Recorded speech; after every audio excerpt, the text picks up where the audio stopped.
Hi, excuse me. Wow. Hi, everyone. We're all very excited here. We have a special release of the Council of Canadian Academies report, Competing in a Global Innovation Economy, the Current State of R&D in Canada. And hi to the streaming people. You have them coming in, good. We have, I think, almost 100 people watching from around the country. All I'm going to tell the people in this room is that there are copies of the report on your tables, but not enough for everyone at the table.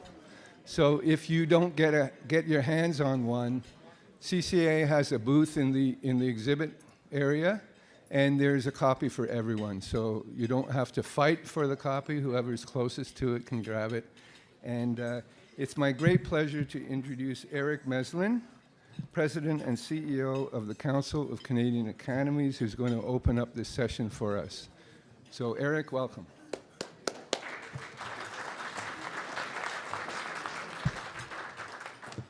Thanks very much, Jeff. Je suis très heureux d'être ici pour la publication de ce rapport et je vous remercie de votre présence à cette présentation. I really want to thank Jeff Krellenson and Research Money for agreeing to host this release. It's a bit of an experiment for us as well.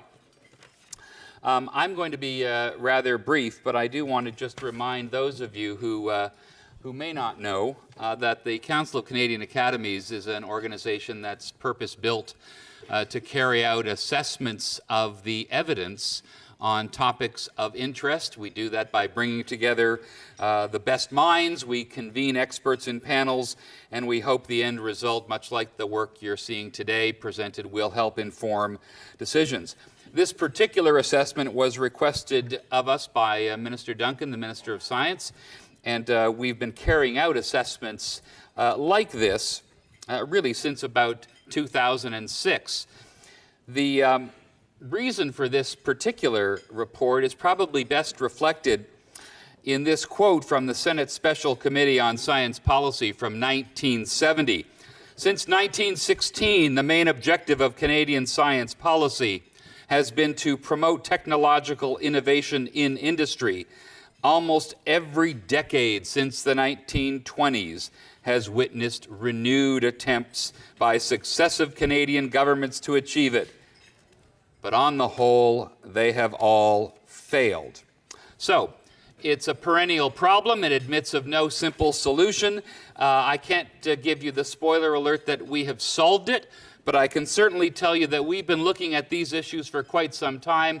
Screenshots to my left and right of about the last 8 reports on a variety of topics ranging from science culture to STEM availability, to the state of industrial R&D, and on and on. All of these available on our website and available if you go to our booth. So we're here today not to talk about the past, but to talk about the assessment in front of you. It's the latest installment providing data and information on Canada's track record in fundamental research, applied research, and experimental development, industrial R&D, and the relationship of these research efforts to wealth creation and prosperity through innovation. We've actually tried to combine 2 very large topics into one assessment. We've looked at the literature, we've looked at new stats, we've carried out bibliometric and technometric assessments, and we've surveyed leaders around the world using a methodology very similar to prior work. And we did that by convening a panel of 13 experts. 5 of them are in the room today, and you'll hear more about them in a moment. Our Chair Max Blouw, who's going to be speaking right after me, is here, as is Robert Luke, who may want to put his hand up, David Wolf, who is here, and Catherine Baudry, 3 members of our 13-member expert panel who reflected a diverse range of expertise from art history to biology, chemistry, economics, education, engineering, history, medicine, political science, aerospace, biotechnology, and ICT. We did truly bring together the best minds in one room over the course of a year. So with that, I'd like to cede the stage and the remaining time to my colleague, Dr. Max Blouw, who are most appreciative of convening this panel. Max? Thank you, Eric. Thank you very much, Eric, and good afternoon, everyone. It's a pleasure to be here. I want to begin by extending my sincere thanks to the members of the panel. They did a remarkable amount of work. They engaged very positively. They were generous to one another in terms of attempting to understand different points of view, to let go of pet issues from time to time. And the CCA staff and management, what a great job they do on very important issues for Canada. Also those who provided us information, particularly the good folks at StatsCan and other agencies, NSERC. I know that all of you have been very cooperative to provide us with the information we required. I'm going to begin, by the way, 3 people are missing from that photo. They are Catherine and David. 2 of them are here today. Also Doug Peers from the University of Waterloo. I'm going to begin today by giving you our conclusions up front, and that basically we're doing well in terms of educational attainment. I'll show you that in a moment. We perform research at a very highly competitive level, considerably beyond what our population would predict. We're an innovative nation. We create many new products, processes, and services. We're good at it. But our investment in research and development is declining. It has been doing so for some time. Dave Waters underscored that this morning. And we're not very good at capitalizing on our strengths to create prosperity. The panel spent a great deal of time attempting to understand these apparent discontinuities. The pillars of our R&D capacity are people, infrastructure, and investment. I won't belabor that. Here is one of the telling slides about our people. This is figure 2.8 in the report.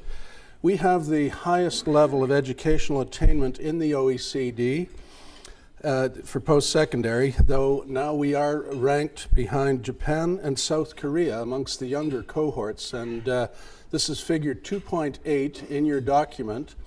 You will notice by the heights of the bars the very intensive work that's underway in many countries to increase educational attainment levels.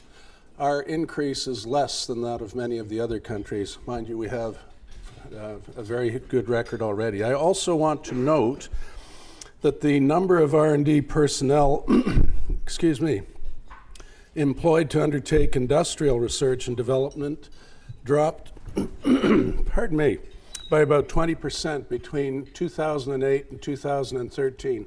Thank you very much, Jeff. In other words, we have very highly educated people, but they are decreasingly or increasingly less employed in the industrial sector. In terms of infrastructure, as you can see here, the top-cited, we surveyed top-cited researchers internationally. Our reputation is very high. Roughly 60% of those surveyed view Canada as having very good infrastructure. It's up 4% from our previous survey period, so this is good news. Here's some not so good news, and again, Dave Waters showed this figure earlier today as well, or a version of it. In terms of investment, what's shown here in red is Canada's growth expenditures on R&D relative to GDP. And currently we're at about 1.7, David said 1.53%. The OECD average is now roughly 2.4%. Leading countries are above 3%, Germany, Japan, Korea, etc. So the panel felt there was very little question that a significant erosion of Canada's international competitiveness and capacity to participate in R&D and innovation is likely to occur if this trend continues over time. Canada would need to double its expenditures to achieve an R&D intensity comparable to world leaders. As Dave noted this morning, that's about $10 billion additional dollars per year that would have to be invested just to get to the average. Low and declining business R&D drives this trend. However, I think it's important to note that there's also a decline in real terms in the government sector since 2006, and even in the higher education sector, in which Canada has excelled. The R&D spending growth in Canada is now below the OECD average. Geographically, this decline has been largely concentrated in Ontario and Quebec. Let's start by having a look at some of the basics, particularly publication research. If we look at Canada's performance here, we produce about 3.8% of the world's research publications, but on this metric we fell from 7th to 9th place since the last assessment. And Italy and India have now surpassed Canada on that metric. Publication output in Canada grew by 26% between 2003 and 2014. And we're doing rather well in that regard. We're exceeding that of many of the developed countries, including the United States, the UK, Germany, and Japan. However, our publication growth is below the world average for this period. So all those other countries are as well. And this is due to the fact that the rapid growth in publication is taking place in China, India, other developing countries. The denominator is increasing dramatically. Federal government research output dropped significantly between 2009 and 2014 as well. How impactful is our research? In 2009 to 2014, Canada's global rank by average research citations, or this is a metric of research impact, remained unchanged. So our ranking remained unchanged at 6th place overall from our 2012 assessment. The top cited international researchers, we surveyed those, and they ranked Canada 4th in terms of our reputation in 2016, with 36 of them ranking us amongst the top 5 countries in the world. Canada's ARC scores are above the world average in all fields, and that's really good news. We do impactful work. The panel notes, however, that Canada is not a world leader in most enabling and strategic technologies, and Canada has lost ground to other countries in areas where it played initially a seminal role, areas such as artificial intelligence, regenerative medicine. There remains quite a bit of research capacity in those domains, but we have lost ground in those as well. Let's have a look now at the publication research strengths. Part of our mandate was to identify the areas in which we're particularly good. You can see here they're clinical medicine, public health, health services, psychology, cognitive sciences, philosophy and theology, and visual and performing arts. I should note that 10 of the 20 subfields, the top subfields, are in the health sciences, while the bottom 20 feature such disciplines as engineering and enabling and strategic technologies in their subfields. I should also note that very significant variation exists in the subfields. These are aggregations of fields that are described by these high-level statistics. For example, in visual and performing arts, we have both the highest and the lowest ranking subfields internationally. Let's now have a look at some of the trends in industrial research. This is figure 4.1 in your document. Canada now ranks 33rd of 40 countries in the OECD. Other countries are in that mix. And we created an index that included the spending of R&D, in other words, the size of the spending, the magnitude, the intensity, and the growth in that spending between 2006 and 15. You can see where that places us. Canada is also one of the few leading countries with negative industrial R&D employment growth between 2004 and 2013, as I mentioned earlier. This spending and employment decrease reflects Canada's long-standing industrial structure and shifting patterns of economic activity globally.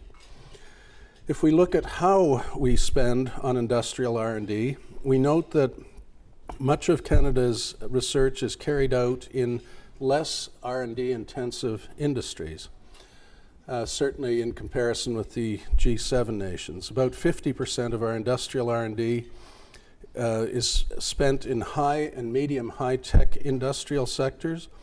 The G7 average is about 80%, so we're well below that. If you flip that around, about 50% of our R&D spending is on relatively low R&D intensive industry, whereas the G7 average for that is about 17%. So we spend a lot more on the lower end of that spectrum of R&D intensity. If we look at the evolving industrial R&D landscape, I'll note first that nearly 60% of Canada's R&D spending is in the services sector, as was also pointed out this morning. Manufacturing and pharmaceuticals, other sectors have shown a particularly steep decline, and especially in Ontario and Quebec. R&D spending has become more concentrated in larger firms in recent years, although SMEs still account for a proportionately larger share of R&D in Canada than in the US. So we're shifting towards the larger firms, but we're still more concentrated in the smaller firms than in the USA. At 36% of total R&D, the share of R&D under foreign control in Canada is actually increasing, as shown on the right. Those of you at the back, I'm sure, can't see the squiggly line, but foreign control kind of goes like that. The shift really, I think, reflects the multinational enterprises relocating foreign operations outside their home countries. If we look at the intellectual property landscape of Canada, this figure shows the pattern that's now been in place since the early 2000s, a net decline in this is patent activity. What's shown is that we have a net decline in all sectors. The total decline is actually quite precipitous. We've had patent flow that decreased from about negative 0.04 to about negative 0.26 in the period between 2003 and 2014. We produce about 1% of the global production of patents, but this negative outflow over time is, again, quite concerning. This is truly quite a significant shift from 2003. If we look, as we did for publications, where are our industrial R&D strengths, the panel classified 4 sectors: scientific research and development services, which is a very broad category that encompasses a lot of R&D activity; computer systems design, communications and equipment manufacturing; and aerospace and products and parts manufacturing. The distribution of that effort across Canada, first, I think it's important to say that Ontario and Quebec, if each of them were treated as a country in terms of our industrial R&D expenditures, they would rank amongst the top 15 countries in the world. So we have very concentrated and high levels of spending in 2 of our provinces. These provinces are also where we've had the greatest decrease in that industrial R&D spending. There is tremendous diversity in R&D, industrial R&D across Canada, across the provinces. It clusters certainly around the largest cities, which create twice as many patents and high-tech companies per capita as do the smaller cities. And many of our clusters relate to natural resources and long-standing areas of economic and research strength. The panel was charged by Oecd to try to put together our performance in publication research in terms of industrial research with innovation and then wealth creation in Canada. And this figure is a simplification of figure 6.2 in the report. And I'll just jump to our overall conclusion that Canada is a very highly innovative nation. This goes counter to some of the prevailing sentiment that's been expressed for a number of years, but we find that Canada is very innovative. We're creating a lot of new, exciting, wonderful products, processes, services. We have abundant research talent. We have, low barriers to business creation. Canada has established itself as a very favorable environment for technology startups. However, successful Canadian tech startups often struggle to grow to scale, resulting in a loss of economic benefits to the country. Many entrepreneurs sell their firms to foreign buyers rather than scaling them up. And this may be partly because of the small Canadian marketplace, both for capital as well as for customers. In addition, R&D tax credits may be more complex for small firms, and tax support is less for companies that are growing toward larger scale. In addition, it's been identified that there may be a lack of managerial skills in growing technology firms, and we consider this might also be an important barrier. I think my time is running short, so I'll jump to the bottom line. Canada remains a leading global contributor to research in a wide range of fields. We're home to world-leading talent and infrastructure. However, this international standing is at risk because of a sustained decline in R&D investment, especially in industry. Since technology startups struggle to scale and IP is increasingly held and mobilized outside, Canada fails to capture the full economic and social benefit of the country's research capacity. The trajectory of our R&D capacity is the reverse of that of many of our competitors, and it's a growing concern as the global economy becomes increasingly driven by technology. Momentum and reputation drive talent and money. The panel views the situation in Canada as requiring concerted attention. We're prospering from legacy investments, and we can't do that for very much longer. Thank you, and I think we'd be happy to answer some questions. Are you joining us on stage? No, you're not. They're going to be close by. Why don't you have a seat, Max? Thank you very much. May I leave that there? Yeah. Okay. Have a seat. Are you and I sitting there? I think we are. Okay. So we're already going to get started. Come to a microphone if you wouldn't mind identifying yourself just very briefly, and then we'll take the questions. We also have some panel members here who can also be asked to step up. Please go ahead. Ron Friedman from Research InfoSource. With apologies, I'd like to put a quick gloss on what I've just heard.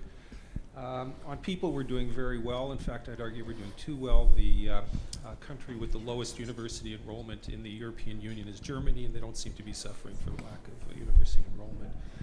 We're doing very well on academic research outputs, quality and quantity. When Peter Nicholson did the original review, one of the things he found is that if you take Ontario and Quebec on their own, they were in fact at or above the OECD average for research investment. In terms of industrial research metrics, I've long argued, others have as well, that we're counting wrong. We don't count our R&D spending in the same way as other countries do, and therefore it skews the results. I'll argue that they're not really as bad as people think. In terms of patent outflow, that's possibly a concern, but you didn't look at the other side of the ledger, which is what's the money inflow from the patents, which is a form of services export, if you like. Yep. I was a little disappointed that you rely too much on the linear model for innovation. It starts with research, it goes to technology development, it goes to product development, and then it ends up in the market. I'd argue that that's our major problem, that we're not, we really need to reverse the linear model. It really starts with market needs, and if necessary, goes back to the research input.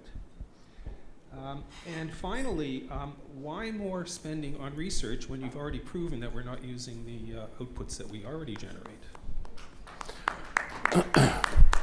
So there's a lot embedded in that. Sorry. Thank you. I think I'd agree with many of your observations. Second point I would make is that spending on R&D, I think, has been shown over the course of history to be vital to the prosperity of nations. And I think those who spend more do, in fact, enjoy more prosperous social, cultural, economic conditions. Could be the inverse. I'm sorry? Could be the inverse. Could be that those who do better in commerce spend more on research rather than the other way around. Agreed. Yeah. There's no question that there are different ways of looking. I mean, one of the ways we could look at this is to say, you know, why would we spend more when we're doing quite well by spending less? The panel certainly discussed many aspects of the question. Are we measuring appropriately? We were quite sure we weren't capturing everything the way we'd like to. The codes, the Oslo manual, the Frascati manual, etc., they constrain us to a very historical way of compartmentalizing the expenditures, the activities, and quite frankly, I wish there were a better way of doing things. But if you want a time course, and I think what we're getting now through the sequence of these reports that have been created by the CCAC, or the CCA, pardon me, by having that time course, I think we have a more rich body of information on which to draw. The trends are very clear. There may well be errors, there may well be misreporting, but I think these trends are so strong that there clearly is a signal there. We weren't asked to come up with recommendations or solutions, so I'd echo Eric, we don't have any to offer. We certainly had a lot of discussion over lunch times, coffee breaks, and so on about many of the issues you've raised, and we would acknowledge that we need to do a lot more work, and I think we need to ask ourselves some questions about what are our priorities as a nation. Thank you. Thank you. Hi, my name is John Soloninka, Accelerant Health Innovations and formerly CEO of HTX, which was an early stage venture debt company in medtech. And I have to say today has been very enlightening and very, very, very daunting. However, the themes are still the same. So we invested in about 40 different companies. Not one was aiming at Canada, and not one was encouraged by us to aim at Canada. I've done 10 startups, not one we started aiming at Canada and never finished aiming at Canada. I think one of the biggest reasons for that is because we have a significant amount of government investment, government industry in Canada, and not a mandate on part of government, forget WTO, not a mandate to create a market pull and to do directed procurement for Canadian technologies. I don't mean when it's bad relative to the rest of the world. I'm saying creating programs that really incent procurement across transportation, aerospace, medicine, everywhere. So I think one of the reasons that R&D works in the countries that you're mentioning is because they have great home markets. Mm-hmm. Home markets don't matter for big companies. Mm-hmm. Home markets matter a ton for tiny companies. Yeah. That's all I would say. Thank you. There's no question. I think many of the panel members would agree with you. David Waters pointed out this morning that there's very little direct investment by government in business in Canada.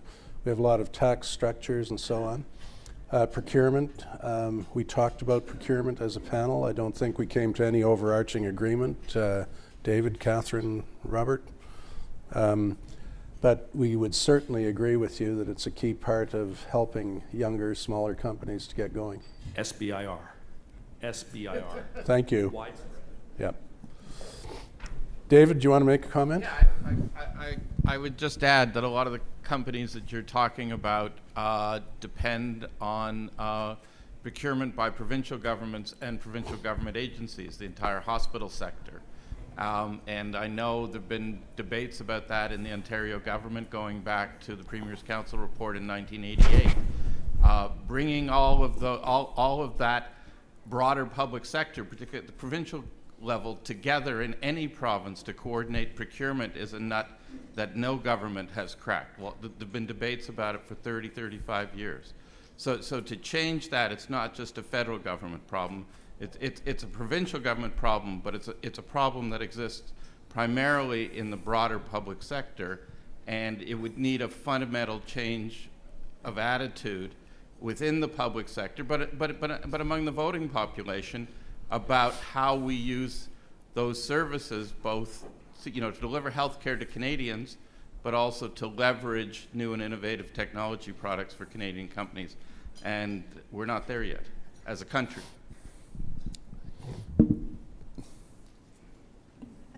Kay James, formerly with the Canada's SR&ED tax credit program. This has been hinted at, but I would like to clarify that a large part of the apparent shortfall in business expenditure on R&D is actually just reflective of the fact that until very recently, starting in 2002 or 3 until 2013, the amount being registered as business expenditure on R&D was simply exclusively those amounts that were accepted for SR&ED tax credits. Everything else was not counted, and that's why our totals look so bad, because the definition of R&D used by SR&ED at that time, and still in fact, dates back to 1963, whereas the rest of the OECD uses the definition 6 editions later of the manual. And it's very, very different, and it covers a lot more work. So I'm not disputing that there is a shortfall. I'm just saying that it's not reflected very well in those graphs. And Statistics Canada has recently recognized this and is trying to turn it around a little bit, but they're not making a big splash about it, and a lot of people reporting still don't know. And all of the smaller companies, it's still just work that is accepted for SR&ED, not even work claimed as SR&ED. So if your company does R&D and Revenue Canada doesn't like the paperwork, for instance, it won't be counted as R&D. And I think, we're drawing a lot of conclusions on the basis of very dodgy evidence. Thank you. The panel certainly discussed the relationship between SR&ED tax credits, what's measured. We had been in touch with Stats Canada quite intensively. I think we'd have a somewhat different view, that I think we are capturing more. I'm looking at my colleagues who are more familiar, or I see people from StatsCan here who might comment. I don't think that any of the members of the panel would disagree that we're probably not capturing everything that we'd like to capture, but I'm not sure it's quite as dire as you've painted. And don't forget that during that period, the SR&ED program has in fact been shrunk quite a bit. It no longer includes capital expenditures, and the amount that's paid to consultants is cut by 20%, and the rates have gone down, which explains by itself a lot of the decrease. Would any of my colleagues like to comment? I think David's ready. So this is really an issue for StatCan to respond to. We did, as Max said, we had extensive discussions with Louise Earle, who may be sitting behind me, at StatCan about the methodology, and I'm going to punt this one over to her. I will say that one of our panel members did undertake his own survey of large financial institutions and came up with numbers which would suggest that there is a lot of expenditure on software and new technology in the financial institutions that doesn't get captured either in the SR&ED data or in the StatCan surveys. So there's some basis to your point, but and there's also, as we know from studying the innovation surveys in the Oslo manual, there's enormous challenges in defining innovation, and there are huge challenges in accounting for the gap between the surveys of R&D spending, whether SR&ED based or the StatCan surveys, and the self-reporting numbers on innovative activities that come out in the survey on innovation and business strategy that StatCan also conducts. So that's still a very, how we account for and understand the gap between R&D spending and innovation is still a big gap. But if you go through the SIB survey in detail, Jay Myers used this figure this morning. Something like 7% of the firms manufacturing firms covered in the SIB survey report that they benchmark themselves against their international competitors for best practice. So even if we're taking broader definitions of innovative behavior, there's still enormous challenges at every level that we have to confront. Louise? Thank you. Hellebank Jorgensen from the Global Compact Network Canada. Just one sec. Sorry, We're going to. sorry. This is sort of like the Annie Hall movie when they're talking about Marshall McLuhan right behind them. We happen to have StatsCan right here. Yeah. Thank you very much. I'm so glad that there's so much interest in the data that Statistics Canada is producing. And that we have so many people who can take a look at it with such experienced eyes. The survey that produces the business enterprise research and development data that we are actually considered to produce very good data, by the way, it underwent a change for reference year 2014, and that change has had effects on the data. Prior to the data period that is covered from 1997 to 2013 was using what we called a census of known. We did, as I think it was Kay mentioned, we did use a great deal of the approved claims from the scientific research and experimental development tax as part of our frame, as also as a key component as inputs into the data. However, we also had a sample, and that sample included firms that traditionally dislike CRA and do not report to CRA. So we had a component in the sample of firms that just still don't, to the best of our knowledge, report to CRA. The other part of the sample, we always ensured up until, I think it was, we had to change how our sample was done, but in around 2000, up until around 2011, we always ensured that we covered the largest R&D performing units. By doing this, it takes an awful lot of small units to come up with $1 billion worth of R&D. I'm not trying to make it fun of anything, but $1 billion is a lot of money. You have some performing units in the country that are investing hundreds of millions of dollars. So we make sure that we include in our sample hundreds of million dollars. Yeah. We may miss, and we agree that we may have coverage issues. R&D, as people who are in this area, in this audience know, is a rare activity. It's extremely difficult to cover rare activities because they're rare. If you can't isolate and actually identify units that are performing R&D, then you can't include them in the population. And it becomes a statistical challenge to measure what you're not including. And we can do lots of studies, and we do. Coverage studies, under coverage studies, over coverage studies, and there are such things, to ensure that we have the right populations. So there are always valid concerns about our statistical measures. If you have questions, there's the Statistics Canada's website.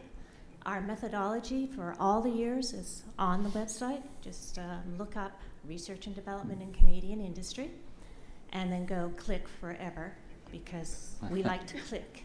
We're a government agency, we like to click. However, you can find the questionnaires and you can find the survey methodology. And if you can't find it there, unfortunately, you can type my name in and you can find me. And when I'm not at conferences such as this, I do actually respond to my inbox. It is frozen today. I'm not there responding, and I just got a message saying that nothing is going in or out. Okay, Thank you. So there we go. Thank Thanks. you. Louise, thank you. And we're redoing the Survey of Innovation Business Strategy. It's in the field, collection's going really well, but if you haven't responded, Do. Thanks, Louise. I want to comment on two things. One, thank you for your help, for your agency's help. These are not simple data to collect. The second comment I would make is that the panel repeatedly, consistently ran into challenges with the completeness of data, the representativeness of data, the interpretability of data. Data issues are profound when trying to measure some of these very complex human behaviors and the intersections of the business world with the R&D world. It really is a very challenging arena in which to obtain very solid, concrete evidence. So thank you. I very much appreciate the fact that StatsCan was so supportive. And secondly, I would underscore for all of you that the results, if you see a strong signal, it's probably real. If you see weaker signals, we might legitimately have some question marks around them. So I'm mindful of our time because there's a session there. We had stopped someone from speaking before. Do you want to come back up to the microphone for your? Well, I'm not sure how you follow these. Well, it's well done. it's best not to try. It's probably Yeah. just. So let me try something else. Sorry, Jeff. Hellebeck Jorgensen from the Global Compact Network Canada, so United Nations Global Compact. And one thing is that we measure, going back in time. When we are talking about innovation, is anybody looking at what it is all of this research and development is going to, and is it actually going to the right things? And I'm thinking the Sustainable Development Goals that I'm clearly out there talking a lot about, but that is the 17th biggest pain points in the world. And I would love to see that there was kind of like, how much are we putting into those areas? Everything from climate, no hunger, to education, reduce inequalities, etc. You know them all, I know. But if we just put a lot of money into research and development, but to old stuff, we're never going to get to where we want to go. But if we kind of like look ahead of time and say, where are we actually putting those money? Yeah. So question, are we putting the money in the right places? It's not a question we were asked. It sounds like it's a really important question. Another assessment might actually be warranted. But the question of what is the efficacy of our investment in R&D? Are we investing in the right ways? Are we investing enough? Are we investing in things that we should leave perhaps to the history pile and think about new and emerging areas? These are very, very tough questions. The panel has not been asked to comment on that kind of question. I'm glad you asked it, though, because I think it's a terribly important set of questions for future direction. I think we've come to our time. I just want to say thanks to all of you for being here. I know Jeff's got a concluding remark, but Max's comment about not being asked, you can sort of titter about it, but quite honestly, these are the kinds of issues that we hope this community will raise and raise regularly. Speaking on behalf of the CCA, the Council of Canadian Academies has 3 academies: the Royal Society of Canada, the Canadian Academy of Health Sciences, Canadian Academy of Engineering. We have lots of folks whose expertise is, as they like to say, world class, and we actually believe it's the case. But we would like this conversation to go beyond just the dissemination of this report today. So not only the last question, but all the questions have been very helpful to us. So thanks very much. Thank you. I think we can get up now. And thanks very much to CCA for doing the work. And could the experts please stand up and just be recognized? We want to thank you all. Come on, Chase.